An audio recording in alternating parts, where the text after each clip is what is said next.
Fala pessoal, tudo bem com vocês? Sou Adalberto Benhaja, CVO da Biker. A gente começa agora mais um episódio do Bikoncast. É o nosso 5º episódio e sempre trazendo aqui gestores do mercado de segurança para compartilhar conhecimento, para a gente conhecer um pouco mais deles. E hoje eu tenho uma honra absurda de trazer um cara que eu admiro, um líder do nosso segmento, um amigo, Geroncio Pereira. Cara, super prazer estar com você aqui. Seja muito Prazer é todo bem-vindo. meu. Obrigado pelo convite. Obrigado não só pelo convite, mas assim, né? Sempre que eu tenho oportunidade, quando encontro você, eu agradeço por todo esse movimento, né? Que você, junto aí com outros nomes, né? O Clebão, o Cris, aí Legal. vocês puxam aí, então assim, para o nosso segmento, esse movimento aí que você está encabeçando é muito importante. Legal, eu que agradeço. O Geroncio Pereira, que é supervisor de proteção patrimonial da General Motors. E aí, hoje aqui ele vai compartilhar um pouquinho mais da trajetória dele e tudo mais. E aí eu já vou começar te pedindo isso, Geroncio. Enfim, para quem eventualmente ainda não conhece o Geroncio, que eu acho pouco provável, mas eventualmente quem ainda não teve a oportunidade de conhecer mais a fundo sua história, conta um pouquinho pra gente. Quem é o Geroncio Pereira? Boa, legal. Eu sou Geroncio Pereira, né? Sou nascido no Cabo de Santo Agostinho, né? Uma cidade da região metropolitana de Pernambuco. Boa. Apesar desse sotaque gaúcho, né? Eu sou pernambucano. Então, quase que eu caí nessa. É quase igual. E tô nessa jornada aí desde 2006, né? Foi quando eu ingressei nas Forças Armadas, né? Passei 8 anos como oficial do Exército. E na saída aí do Exército eu fiz essa transição de carreira, né? Para o mundo privado e dentro da segurança corporativa, né? Tive passagens aí na fábrica da Jeep antiga FCA, né, Fiat Chrysler, hoje é Stellantis, né, e passei 5 anos. Atualmente eu estou na General Motors, já são 6 anos também aí. Então, Legal. basicamente, 11 anos de carreira privada, 11 anos de indústria e 11 anos de indústria automotiva. Caramba, que bacana, bem legal. Agora vamos lá, fala um pouquinho pra gente sobre essa formação, né, nas Forças Armadas, enfim. A gente até vê que hoje muitos gestores e líderes das equipes de segurança nas grandes empresas têm essa trajetória de ter passado pelas Forças Armadas. E cada dessas pessoas que eu converso pode parecer incrível, mas nunca vem o mesmo insight, o que ele mais traz dos aprendizados nas Forças Armadas para o mercado corporativo. Isso é muito legal, porque então mostra que realmente lá se vivencia coisas bastante heterogêneas, diferentes, e aí cada um absorve aqueles conhecimentos que mais compatibiliza e tudo mais. Conta um pouquinho dessa trajetória e até o que te fez você querer entrar nisso, né? Por que você quis entrar nas Forças Armadas? Cara, falando referente à formação, né, eu acho que assim, apesar de ter sido oficial temporário, né, então eu fiquei o tempo máximo lá, que foram 8 anos, é um tempo razoável, e isso me permitiu passar por diversas áreas, né? O Exército, invariavelmente, ali, o que chama de ficando mais antigo, né, ao longo do tempo, ele vai te dando novas responsabilidades, né? Então, eu fiz a minha formação, né, como aluno oficial, onde a gente pega a formação básica mesmo ali de militarismo, mas depois você segue, né, para servir na tropa de fato. E aí você começa, né, com responsabilidades de comandante de pelotão, mas em todas elas você vai trabalhar muito a sua liderança e o contato com as pessoas. Eu acho que isso, como você falou, para mim foi o principal. Foi o que assim, eu trago até hoje, que assim, as pessoas são a base. Então, se você não conseguir liderar, se você não conseguir engajar, se você não conseguir dar propósito às pessoas, você não vai conseguir conquistar muita coisa. Sozinho não chega em lugar nenhum. Então, para mim, isso foi o maior aprendizado, né? Foi poder aprender, de fato, né, a liderar e a relacionar com pessoas e de diferentes tipos, né? Porque, se você tiver ideia, na unidade que eu servia, chegavam cerca de 200 novos recrutas todo ano. Então, são 200 novas pessoas, 200 novas histórias, né, situações, cada dali você tem que aprender a conviver com aquilo ali. Então, assim, é uma escola fenomenal para mim, nesse tipo, assim, para aprender a fazer gestão de pessoas, liderança de pessoas. Isso é o que eu trago, né, como o maior ganho, né, de vida, né? Então, que eu acho que para todo mundo é isso, né? Até a adaptabilidade no mundo corporativo vem por conta das soft skills que a gente absorve lá, né? Porque se você for olhar, não tem tanta relação, né? Apesar de ter um grande número de militares aí no mercado de Não segurança deveria privada. ter tanta conexão assim. Não tem, pelo menos porque, assim, principalmente das Forças Armadas, porque trabalha com defesa. Tá. Né? A missão das Forças Armadas é defesa, né? Não é segurança ali propriamente dita. Né? A gente faz segurança das instalações, faz tudo, mas não da forma que é feito no setor privado. Né? Então tem uma relação, mas não é algo que já está interligado ali, né? Implícito uma coisa na outra. Talvez sejam mais as questões de procedimento, de estruturação, e isso é o que o mercado corporativo acaba vendo valor? Eu acredito que sim, porque, como eu te falei, nos 8 anos que eu estive lá, eu passei por diversas funções, comandante de pelotão, chefe de seção, e aí você põe tudo que é tipo de seção, seção de pessoas, seção de aquisição de materiais, seção de operações, então eu fui por muito tempo aí chefe de seção de operações e finalizei meu tempo de serviço como subcomandante da unidade que servi, inclusive tirando férias do comandante, então tem lá, inclusive que eu fui comandante da unidade, né? Então, foi um período que eu aprendi a sair desde o operacional, né? E tive também a oportunidade de participar lá da estratégia, né, da unidade, já ainda também como oficial, né? E nesse período que eu servi. Então, isso aí é uma bagagem que a gente traz, né? Também quando chega no mundo corporativo, né? Legal. E aí, como que vem a oportunidade de ir para o mercado corporativo? Foi algo que você pensou, planejou, é isso que eu quero, aconteceu? Como que foi? E os impactos, né? Beleza, agora estou no mundo corporativo. Eu te falo que não foi nada planejado. Assim, eu tinha outros planos para quando eu acabasse meu tempo de serviço. Já estava me planejando ali para outras questões, até empreender de fato. Legal. Mas nos últimos meses, quando eu já estava para sair, surgiu essa oportunidade, né? Como eu falei, né? Eu sou de Recife, do Cabo lá, né? Mas próximo a Recife, então eu servi todos os 8 anos numa unidade em Recife. Legal. E foi bem no período que a antiga FCA, né? A Fiat Chrysler, hoje a Stellantis, estava implementando a fábrica da Jeep no estado de Pernambuco. E foi feito, né, uma busca por militares para compor a equipe de segurança privada da fábrica. E aí surgiu a oportunidade, assim, nos últimos meses, eu ainda estava no Exército fazendo processo seletivo para entrar na área corporativa e nesse segmento que eu não tinha, assim, não era algo que estava em mente. Mas só que aí, depois que entrei, eu não pretendo sair mais também, né? Tem isso. Procuro aprender cada dia mais, né? E cada dia eu gosto mais da área. Então, assim, eu me identifiquei bastante com a área. Então, algo, apesar de não ter sido planejado, foi algo que aconteceu aí de forma bem positiva. Que legal. Tem um ponto que eu gosto sempre de colocar para os profissionais do mercado, é que, assim, não existe uma formação já descrita previamente para alguém entrar no mercado de segurança. Normalmente, o profissional do mercado de segurança, ele vem de outras formações, ou de uma formação mais técnica, engenharia, eletrônica, ou ele vem de uma formação mais militar, né? E aí ele entra no mercado de segurança corporativo, privado, e aí ele começa a gostar, pegar gosto para coisa, e aí deslancha e traz informações, contribui com o segmento e decola. Só que assim, ao mesmo tempo, isso é bacana, mas por outro lado, às vezes fica de que, pô, você não vê um adolescente falando, cara, eu quero trabalhar no mercado de segurança. Não é, né, o comum. Normalmente ele pensa em outras coisas. Aí depois entra no mercado de segurança, mesmo que tenha muitos desafios, é um segmento, como você falou, não pretendo sair, porque ele faz muito sentido. Você, como um profissional de gestão, né, que está no mercado de segurança, o que falar para eventualmente quem está assistindo entender o quanto pode ser uma opção?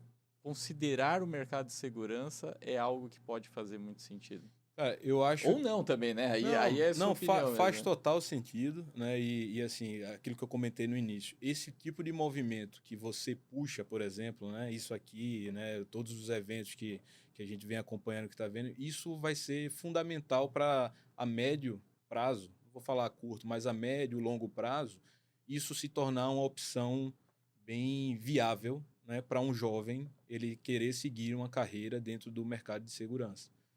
O que falta, e eu acho que o que faltava, na verdade, era essa união, esse maior espírito de colaboração e menos competição que o mercado, eu acho que por ser assim, acabava segregando e É não fácil. tinha uma unicidade. Você olha engenheiro, tem o CREA. Você olha medicina, tem lá o conselho. Você olha o advogado, tem o conselho. Você olha segurança, Cada um num canto. cada um no canto, cada um que queira, né, fazer uma associação, cada um que queira participar de um fórum, entre eles mesmos a gente vai canibalizando, né? Então, mas eu acho que isso está mudando, né? A gente já vê aí diversos movimentos, né? Como eu repito, né? Isso que você puxa, isso vai acabar trazendo essa união a ponto do pessoal entender que, ó, ou a gente se junta ou a gente vai ficar sempre ali sendo uma segunda opção. Sim. Então, mas eu acredito que a médio e longo prazo, com esse movimento que eu vejo que está acontecendo agora, isso vai ser uma opção, vai ser uma carreira prevista e que vai despertar aí o interesse da turma que vai chegando depois. Legal, Né? isso é bacana. Que é realmente para a gente entender, assim, normalmente existe as concorrências, seja de todo o setor, seja no cliente final, enfim, você está na indústria automotiva, você poder se relacionar com outros gestores Sim. de segurança que estão na indústria automotiva, assim como o integrador, o fabricante, enxergar que a concorrência existe, ela é saudável até, mas que não pode gerar uma sensação de inimigos, né? Sim, até Pelo porque as contrário. dores são as mesmas, por exemplo. Se Exatamente. você for, não 100%, mas se você pegar um gestor de uma indústria automotiva, seja ele, né, da que eu trabalho ou da concorrência, ele vai ter processos e vai ter muitas dores similares à que eu tenho, né? E que não necessariamente são dores que vai estar ali diretamente ligada à estratégia, ao sigilo da informação. Então, muitas vezes são procedimentos e questões corriqueiras do dia a dia que não custa nada, né? A gente ter essa troca de informação e saber, pô, como é que você faz isso aí? E a gente passar a Fazer um informação ou benchmark absorver. naturalmente, né? Sim, isso, assim, eu entendo muito isso, né? Executo muito isso, eu visito, recebo, né, Poxa, pessoas legal. do meu segmento, da concorrência, de outros segmentos também, né? Me chamou no LinkedIn, eu já marco uma ida lá na Legal. fábrica para receber, porque eu entendo que, assim, quanto mais soluções, quanto mais pessoas, quanto mais meios eu tiver na minha cabeça já conhecido, quando surgir uma demanda eu sei quem pode me ajudar e como, né? Então, E com isso até quebrar aquele ciclo e de repente um relacionamento, seja com o fornecedor e tudo mais, e aí eu acho que isso também é um ponto para até os fornecedores de soluções terem claro que a ideia não é se conectar porque eu quero te vender alguma coisa. sim, Eu quero me conectar, quero entender como é a sim. sua operação, você entender o que eventualmente o parceiro tem que pode ser que é como você falou, daqui X tempos que vai aparecer uma necessidade que pode ajudar. Tipo, quando a relação vai para esse nível, é diferente, fica Sim. mais saudável e aumenta a chance de ser mais colaborativa, Não, né? o fato de conhecer a solução, né, não quer dizer que você vai comprar, adquirir, mas você pelo menos já entende se aquilo é uma solução viável para você ou não. Por exemplo, eu vi o gerador de neblina, né? Para mim, ali, a gente começa a ver por banco e tal, mas eu tenho uma operação que quando eu começo a fazer um veículo que é sigilo da informação, que é um veículo novo, um protótipo, esse veículo ele Não pode começa a entrar na vazar. linha e ele vai ficar guardado em algum lugar e ele fica a 7 chaves. Hoje, eu uso um posto de vigilância, por exemplo, para garantir que ninguém entre ali para não fazer uma foto, né?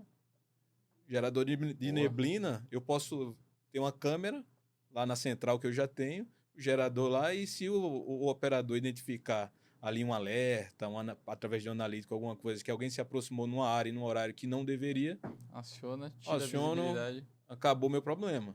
Cara, Né? isso é muito legal, porque Então, aí assim, você tá vendo que você, na conversa, é achar formas de usar uma solução. Obviamente a gente fica contente, né? Que é o gerador de neblina que ele comentou, não tenha dúvida nenhuma. Mas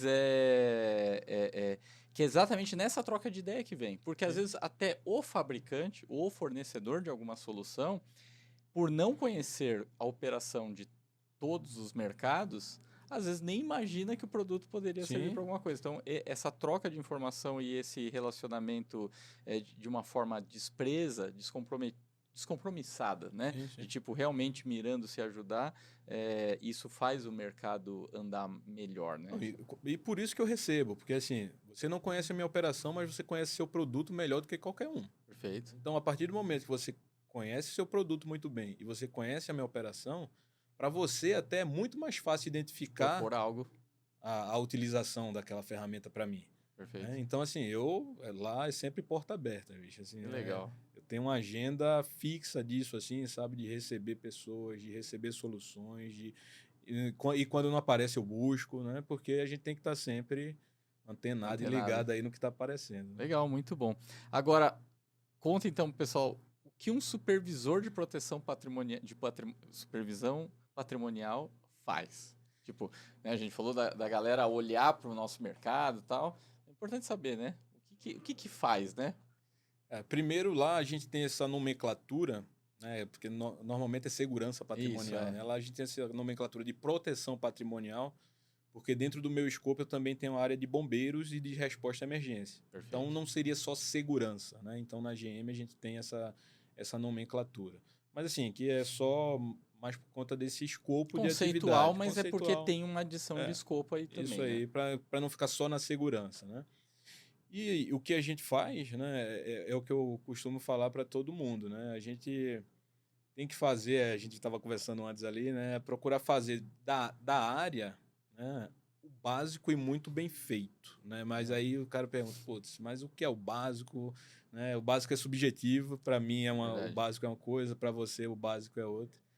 E dentro dessa ótica aí, a gente parte do seguinte princípio, né? A gente tem que pegar a área, no nosso caso lá de proteção patrimonial, e todo mundo encara a área como uma unidade de negócio. Né? Então, o que é a unidade de negócio? É uma unidade ali que ela está ligada num ecossistema maior, muitas vezes com alinhamento de política, de processos, de visão, de valores, mas que ela, de forma independente, ela tem que apresentar resultados. Né, para continuar sendo uma unidade de negócio e fazer com que o CEO do grupo, do conglomerado, ele sinta que vale a pena investir naquela unidade de negócio. Né? Então, dentro da nossa atividade, a gente busca isso, né, as ferramentas, né, para mostrar que a nossa área ela é sim uma área que ela não vai aplicar dinheiro diretamente no caixa da empresa, mas ela pode proteger, né, as perdas ali principalmente, ela pode proteger o patrimônio. Né? Então, dentro dessa ótica aí, a gente trabalha, né, como se fosse de fato essa unidade de negócio, e eu brinco também uma unidade de negócio de capital aberto. Boa. Né, porque muito baseado, né, nas suas entregas, nos seus resultados, principalmente na sua reputação, você vai atrair ou você vai repelir, né, os seus stakeholders, seus parceiros de negócio e principalmente os possíveis investidores. Né? Então, quando você traz isso para a sua realidade ali, você tem que identificar quem são esses parceiros de negócio, stakeholders, investidores. Você tem que ter ferramentas, né, para mostrar para ele o que de fato, quais são suas entregas. Né, como você gerencia a sua atividade, que mostra que você é, de certa forma, autossustentável. Então, acho que o principal trabalho de quem está numa posição de gestão, né, seja a área que for, é isso. É garantir... Agora, essa é enxergar. Isso é uma tese bem bacana que você trouxe à tona, galera. Que assim, ó, se a gente pegar para falar, a gente frequentemente fala, tirar a segurança debaixo da escada, deixar numa mesa estratégica e tudo mais, a gente vê esse movimento acontecendo, faz todo sentido. Mas o que o Gerão está trazendo aqui é uma outra forma de você enxergar, quase que segurança com o centro de custo dele ali. É realmente uma unidade de negócio, que é como você falou, perfeito. Mas uma unidade de negócio que não vai injetar dinheiro na empresa, não vai gerar capital, né, caixa naquela vertical. Mas ela está trazendo rentabilidade para a empresa, indiretamente, né, seja com prevenção de perdas, seja com melhoria de processo e etc e tal. Agora, tratar segurança como unidade de negócio é algo conceitual que o departamento de segurança pode pensar, idealizar e exalar para fora da corporação toda, ou isso é algo que passa de a empresa num todo ter esse tipo de governança e tratar, ou os dois, mas assim, qual que é o caminho que você... Se é uma provocação só de segurança, o líder de segurança está assistindo a gente, é ele que tem que colocar na mesa, direcionar isso? Ou qual o tanto que é responsabilidade dele? Eu acho que principalmente ele, porque para outras áreas isso já está muito... é muito óbvio. Tá. Para outras áreas, que outras áreas de fato agregam, né, ali um valor, né, o marketing, vendas, né, no meu caso a indústria de manufatura, a finalidade dela, né, que é construir os carros, tudo que é área ligada à manufatura, então não tem muita dúvida quanto a isso. Sim. Né? Por isso que eu acho que parte muito do gestor, né, de segurança também se encaixar nesse escopo de trabalho. Então, acredito que ele tem que puxar sim. Ele que tem que chamar a conversa para isso, né? Mas também tem o lado da empresa, né, que tem corporações que têm uma cultura maior de segurança e isso vai facilitar um pouco. E tem outras que nem tanto. Né? Então, isso aí também Ele vai ter que bater um ele pouco vai ter mais, que né? Para criar, enfim. mostrar ali, né, direcionar alguns caminhos para também buscar esse lugar ao sol, né, de ser uma área considerada ali, né, importante, né? Então, Legal. acho que Cara, isso é bem bacana. Agora, e aí sendo uma unidade de negócio, legal, a gente falou que ela não gera caixa diretamente, né? Ela gera lucratividade, gera benefícios de forma indireta. Legal. Agora, como apresentar isso? Como extrair, né, para levar para o board, para a gestão, para que eles olhem ali e falem, pô, realmente essa unidade de negócio faz super sentido. cara, eu tenho tudo precificado. Legal. Meus indicadores, ele é todo monetário. Eu transformo tudo em monetário. Legal. Então, assim, a empresa tem um processo. Então, vou botar lá. A gente tem um controle que a pessoa vai sair com um notebook da fábrica, ela precisa apresentar uma liberação para sair com aquilo ali. Se a pessoa não apresentou aquela liberação porque esqueceu, diversos motivos, eu falo que o vigilante ele não está ali para julgar o porquê daquela pessoa não estar com aquela liberação, por exemplo. Sim. Ele só vai simplesmente falar que não pode sair, né? E depois eu precifico aquele laptop, quanto é que ele custa? Ele custa X mil reais, então eu vou colocando. Então, se é uma saída de um carro, veículo da frota, que também existe um processo para sair, tem que ter uma autorização lá, que a pessoa pode sair com aquele veículo. Se não está com aquilo ali, ele está tentando sair com um ativo da empresa fora do fluxo. Eu precifico. Então, eu pego um histórico de se aconteceu lá uma invasão que normalmente, em média, lá o furto que acontecia com aquelas invasões anteriores saía em média de 50 mil reais, 100 mil reais, tal. Então, a partir de agora, com o sistema que eu tenho implementado, né, eu, quando tenho uma tentativa de invasão para resultar num furto, que ela foi impedida através da nossa ação, eu pego esse preço médio e falo, ó, a partir de agora, né, toda invasão, botei no caixa isso aqui porque eu impedi que tivesse mais uma perda de 50 mil reais. Então, eu vou fazendo tudo isso, vou transformando meus indicadores, né, de operação, vou transformando de forma monetária. Então, no final do mês, eu consigo dizer assim, ó, eu faço essa relação do que foi evitado versus o posto de vigilância. Então, ó, cada posto evitou X mil reais, né? E vou usando outros indicadores também, né? A metragem quadrada da minha fábrica. Eu pego tudo que eu gastei em contratos vinculados à segurança, pego o valor total, divido pelo metro total de metro quadrado da minha empresa e digo, a gente gasta X reais ou X dólares por metro quadrado. Isso é muito, isso é pouco. Né? E como a minha empresa é uma multinacional, transforma em dólar, que é para o valor ficar menor ainda lá. Né? Então, já tem um ajuste do câmbio aí então, também, sempre né? que tem, né, esse tipo de conversa, você, ó, vamos lá, não é bem assim, porque normalmente são contratos de valor alto. Até pelo tamanho da companhia. Só que quando a gente consegue mostrar o que a gente evita, o quanto se gasta em termos de um metro quadrado, faço o mesmo indicador per capita, então eu tenho X mil pessoas no meu complexo, então eu faço a mesma comparação. Eu tenho X postos para proteger X mil pessoas. Então eu tenho um vigilante para cada X pessoas. Mesmo. Então, isso é muito, isso é pouco. Então a gente começa a mostrar que, assim, apesar de se achar que é um valor alto, depois que você mostra tudo isso, deixa de ser um valor alto. Você coloca um ponto de referência, né? Deixa de ser um valor alto, sabe? Então, assim, a partir do momento que você começa a falar a língua, né, na indústria de manufatura tem muito engenheiro. Então, quando você começa a falar a língua do engenheiro, que é números, então fica mais fácil o diálogo, Perfeito. sabe? Cara, isso é um ponto legal, porque ó, um dos legais aí que o Geroncio está trazendo para a gente, além dessa forma que você colocou, adicionaria que você falou, né, de falar a língua do engenheiro, mas acaba falando a língua de toda a unidade, todo mundo de negócio. E na hora que você transforma para moeda, virou algo universal, né? Sim. E tem um ponto que, assim, comunicação não é o que a gente fala. Comunicação é o que o outro entende. Então, assim, na hora que você se preocupa em apresentar algo da forma que o outro vai entender, cara, você tá conectando o time, você tá se colocando no mesmo patamar. Então, assim, se de repente até o board olha para a segurança como uma coisa inferior, na hora que você entra colocando a discussão no mesmo linguajar dele, você já se coloca no mesmo nível dele. Sim. Então é sensacional esse insight, bem bacana. Eu acho que também, né, dentro disso, de você falar a língua, né, do seu cliente final, digamos assim, você tem que envolver também a sua operação no cenário que ele está. Ele tem que ter a consciência situacional de onde ele está também. Né? Então, assim, o vigilante da minha operação, ele sabe que a gente está num mercado difícil, que é o mercado automotivo, né? Como a gente falou um pouco aí. Um mercado de alta A competitividade, gente né? teve Normal. um auge, um ápice de produção de veículos leves em 2013. Ah, Foram 3 milhões e 600 mil veículos produzidos naquele ano. Hoje, né, fechamento de 2024, a gente está equiparado a 2007. Né? Então, assim, a gente não está nos nossos melhores momentos. sim.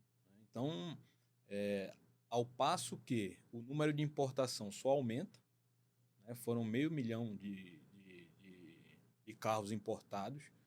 Desse 500 mil, 23% é híbrido ou elétrico.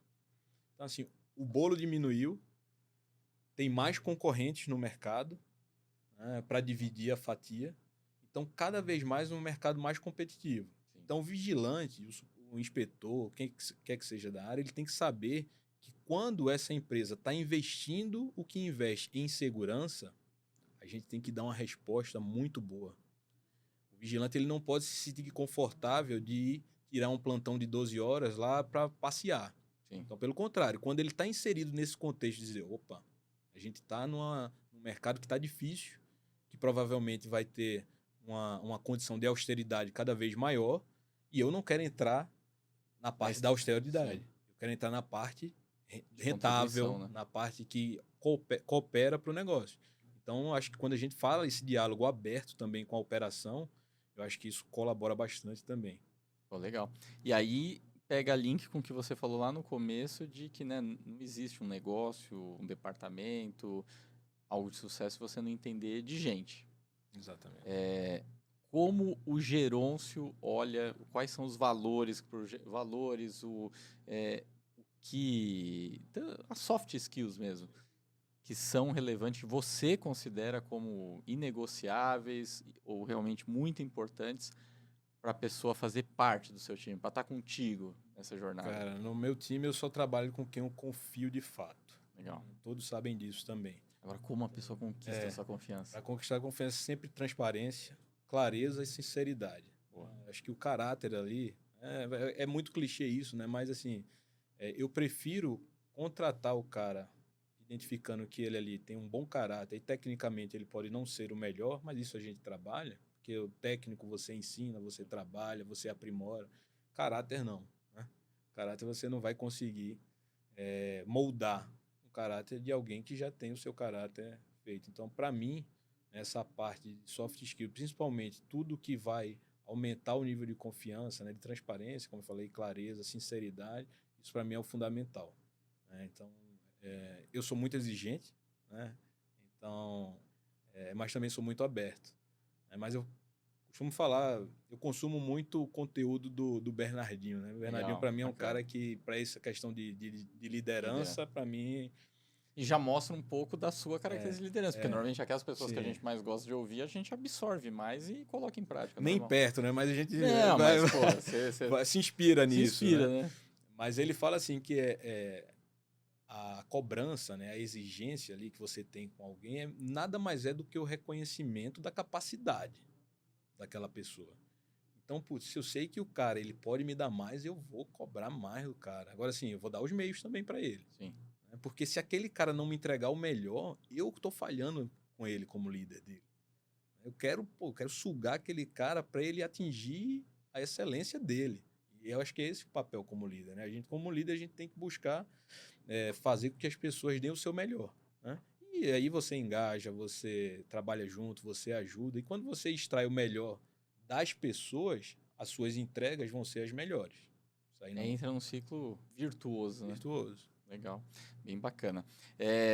Gerôncio, vamos lá. Você comentou, né, dos movimentos, enfim, de ter um mercado mais unido e etc. Você teve com a gente no Seg Summit do ano passado, como painelista e tal. Como que você vê esse movimento também de colocar o gestor mais no centro, realmente? No centro da discussão.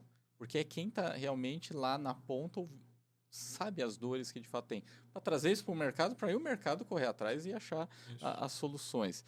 Como que você vê esse movimento, a importância disso, como que você se encaixa, tenta, enfim, o que... Isso é o que a gente conversou um pouco antes, é o que vai fazer com que as futuras gerações entendam que aquele cara que está sentado ali, que está com painelista, né, que está ganhando notoriedade dentro de um mercado que é gigantesco, né, as pessoas não têm noção das cifras, né, que o mercado de segurança ele movimenta. Né? Por quê? Porque antes você via o receptor do serviço, o tomador de serviço, apenas como um cara que você ia vender para ele. Né? Então, era só um atravessador. Putz, eu vou pegar aquele cara ali e vou vender para ele e acabou. Né? Hoje não. Hoje essas pessoas elas estão ganhando notoriedade, estão ganhando autoridade, lógico, muita base no conhecimento que cada um tem. Não é de graça isso. Não é de graça, né? Baseado nisso. Mas aí eles estão aparecendo, né, como referências. Né? Putz, quando eu entrei nesse mercado de segurança privada, que eu fui tentar aprender um pouco mais, eu fui buscar isso. Eu digo, putz, quem são os caras que executam hoje o que eu entendo que deve ser esse mercado de segurança? E aí é quando a gente acha essas referências que já existiam, né? Você vai lá na ISIS, por exemplo, você acha, eu não vou citar nomes aqui, mas, pô, tem uma galera lá que é referência. Você, pô, esse cara que eu quero chegar lá. Vem você, como eu já falei, o Clebão, o Cris, os caras que fazem uns movimentos como esse, cara, é essa galera que eu preciso estar junto ali para que esse movimento aconteça e que isso se torne, de fato, um mercado onde tem, né, o cara que é o tomador de serviço, o cara que é o prestador de serviço, mas tem também aquele cara que quer entrar nisso porque ele vê que é bom. Né? Então, o Seg Summit ele veio para tirar de vez qualquer dúvida que o mercado de segurança é um mercado promissor. Relevante. Cara, é um mercado que cresce 2 dígitos há mais de 20 anos. Na pandemia se cresceu mais de 10%. Então, assim, não faz sentido não ser um segmento extremamente notado, né? A gente pode até fazer um desafio aqui de quantos outros mercados têm esse crescimento similar. Né? Não, a gente conversando com integradores, com distribuidores, enfim, todos têm vaga em aberto há anos. Sim. Tipo assim, porque não consegue preencher, porque às vezes porque falta mão de obra qualificada. Não é a falta de capacidade de contratação, é a falta de mão de obra adequada. Então, isso é extremamente relevante. Agora, você, como um gestor, como que você olha para as tecnologias que vão surgindo? Porque, né, a tecnologia no mundo cada vez mais rápido, né? O que antes demorava 50 anos para surgir, hoje surge em 6 meses, né? Quais são as estratégias que você orienta seu time para estar antenado do que existe tecnologia, né? Você falou que abre sua agenda e tudo mais, isso eu acho que já é um byte insight, que é colocar na sua agenda isso, né? Isso é legal, trocando só um parênteses, que às vezes eu já falei para muitos outros gestores de outras áreas que às vezes sofrem com a questão de falta de mão de obra. Eu falava, cara, comece a colocar um roteiro de entrevistar pessoas até quando você não está contratando. Exatamente. Para você saber, se conectar, identificar mercado, esse tipo de coisa, porque de repente aí você vai achar alguém que se encaixa, se conecta e não necessariamente você precisa estar contratando para contratar, né? Depende se você achou uma pessoa que faz sentido. No caso da tecnologia, então essa rotina que você for que faz, eu imagino que funciona muito bem. Mas como se manter antenado do que está rolando de tecnologia, para onde o mundo está indo, como que você busca essas informações? Como você falou, essa parte da agenda eu acho que ela preenche um bom espaço nisso. Você pergunta agora, eu tenho 4 POCs acontecendo. Legal. E N soluções. coisas diferentes. né? Não são coisas iguais. Eu tenho atualmente 4 POCs acontecendo lá na minha operação. Que é a prova de conceito, né? É a prova Você de colocar conceito, ali para né? ver se Pra vai ver fazer se vai aquilo validar se aquilo de fato é viável na minha operação, né? Então, isso sai muito dessas visitas que eu recebo e das visitas que eu faço, né? Participação de feiras, né? De benchmark com outras empresas, né? Desses fóruns que a gente participa, né? De locais, né? A gente tem um fórum muito legal lá no Vale do Paraíba, né? Em São José dos Campos, que é onde eu tenho a minha maior operação e onde eu resido, então eu participo. Mas eu fomento também isso com o meu time. Né? De qualquer novidade que você vê, pensa assim, como eu posso usar isso na minha operação? Pode ser o que for. Qual seria a aplicabilidade daquilo ali na minha operação? Eu vou te dar um exemplo simples. Uma pessoa do meu time, que é um especialista de bombeiros, ele foi fazer o recebimento de um caminhão novo que a gente adquiriu, né, de combate a incêndio, e foi lá para o Rio Grande do Sul. Né? E aproveitou na empresa que ele foi fazer lá o recebimento, a validação checagem, né? do caminhão, tudo, né? O cara comentou lá porque estava uma época de chuva, de granizo, pô, que estava afetando lá bastante coisa, as plantações de uvas, parreirais e tal. Esse cara, na hora, ele pensou, putz, lá em São José também tem granizo. Quando cai chuva de granizo, os carros que estão no pátio, eles são todos afetados por conta disso. Então, tem um custo de retrabalho por unidade de R$ 2.000, em média, quando chove granizo, que acontece isso aí. O cara pensa, como é que funciona isso? Ele fala, não, é um canhão que ele atira ondas aí e ele quebra o granizo. O cara, putz, deixa eu ver. E aí começou, isso a gente já apresentou para o nosso comitê executivo. O comitê executivo já validou a solução e acho que esse ano está em vias de implementar. Então, assim, a gente não tem nada assim relacionando, mas querendo ou não, é o patrimônio da empresa, é o nosso produto final. Né? E aí entra naquele que a gente falou de ser uma unidade de negócio, a unidade de negócio trazer dinheiro para a empresa. Isso aí. Esse é o então exemplo. É esse tipo de coisa que a gente valida, que, por exemplo, de acordo com a quantidade de carros que tem no pátio, se acontece uma chuva, tem um custo alto de retrabalho que não era previsto ter. Fora o estoque não está mais disponível, né? Demora um pouco mais. Então vai lá até a cadeia, o cliente final que vai receber o carro atrasado, no final das contas, porque ele teve que fazer um retrabalho se foi algo mais crítico, né? Mas enfim, você vê que esse fato de você estar fomentando isso e estar recebendo sempre pessoas lá, então eles veem que eu faço isso, né? Que eu gosto disso, então acaba eles também entrando. Então assim, eu não faço isso só. Né? Então, como ficar antenado é botando mais pessoas para estarem antenados junto com você. Então, acho que esse aí é um bom caminho também. Pô, sensacional, porque aí o time tem a cabeça de estar procurando solução de problemas, porque é isso, ele podia nem ter conectado com uma coisa com a outra, né? A pessoa comentou e parava ali. Não, ele se conectou e trouxe a solução. Isso é muito bacana, criar esse espírito no time, de realmente você aumentar seus braços. E aí passa do líder também, não ter a questão do ego, ter humildade de entender que, cara, o que importa é o time crescer e não necessariamente sou eu crescer. Porque se você não tem um time que cresce com você, sozinho talvez seja muito mais difícil. Né? Isso que você falou, assim, eu sou zero vaidade. Pelo contrário, aquilo que eu falei, né? Eu quero extrair o melhor do cara e eu quero que ele seja reconhecido pelaquela habilidade que ele tem.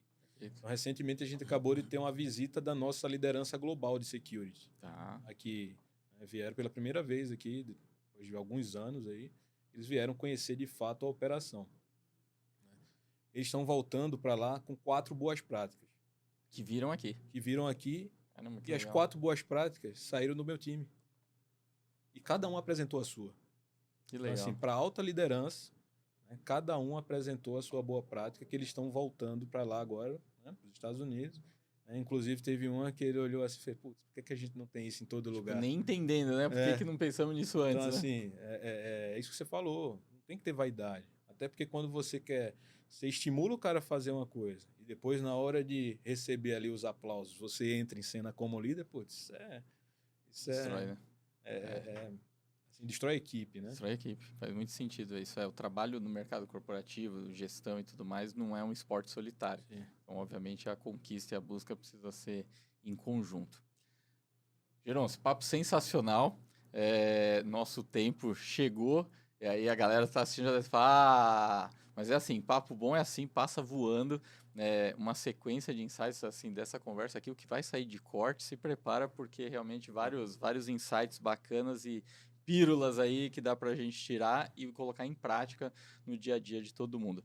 Queria que você deixasse uma mensagem final, de repente, né, suas redes sociais, como o pessoal te encontra no LinkedIn, né? Enfim, quem eventualmente quiser se conectar contigo. O microfone é seu. De rede social eu não uso, né? Eu tenho basicamente aí o LinkedIn de fato, né? E não é muito difícil achar, né? Porque Gerôncio Pereira, vai achar muito? Você botar lá, não vai ser muito difícil encontrar, então no LinkedIn aí a galera pode me procurar e depois a gente troca, né? Contatos aí, telefone, e-mail e tal. Né? E eu acho que, assim, como mensagem final de todo esse papo aqui, né? E acho que é algo que eu comentei que para mim é o principal, né? Todo gestor, né? Qualquer que seja a área, mas aqui a gente está falando muito mais voltado para o gestor de segurança, ele não pode, de forma alguma, esquecer das pessoas. Né? Que ainda hoje, com toda a evolução da tecnologia, cada vez mais presente no nosso mercado da tecnologia, o elo entre a operação e a tecnologia vai ser sempre uma pessoa. Né? Então, se essa pessoa não estiver engajada, se ela não tiver o propósito daquilo que ela está fazendo, né, o resultado ele nunca vai vir da melhor forma possível. Então, assim, foca nas pessoas, seleciona o melhor time, desenvolve o melhor time, treina o teu time, né, que aí sim você vai começar a ter entregas de fato relevantes e vai chegar ao ponto da tão sonhada, né, estratégia do negócio. Né? Você vai ali cada vez mais galgando o seu lugar e vai chegar um dia a ter a segurança mexendo ali, entrando diretamente na estratégia. Legal, muito bom. Ou seja, quer chegar na estratégia é construção, não é algo simplesmente que vão te dar e falar, tô, é seu. Você precisa construir e construir isso com o time. Sensacional. Gerôncio, obrigado, cara. Obrigado por estar aqui com a gente. Espero que você tenha curtido. Você que está aí, aproveita, ó. Todos os episódios do Baikoncast ficam aqui no canal do YouTube da Baikon. Senta o dedo nesse like, compartilha com todo mundo que tem muito conhecimento aqui para outras pessoas também absorverem isso e avançarem nas suas vidas e carreiras. É isso. Uma vez por mês, a Baikoncast está no ar, trazendo conteúdo e grandes gestores aqui com a gente. Até a próxima. Abraço.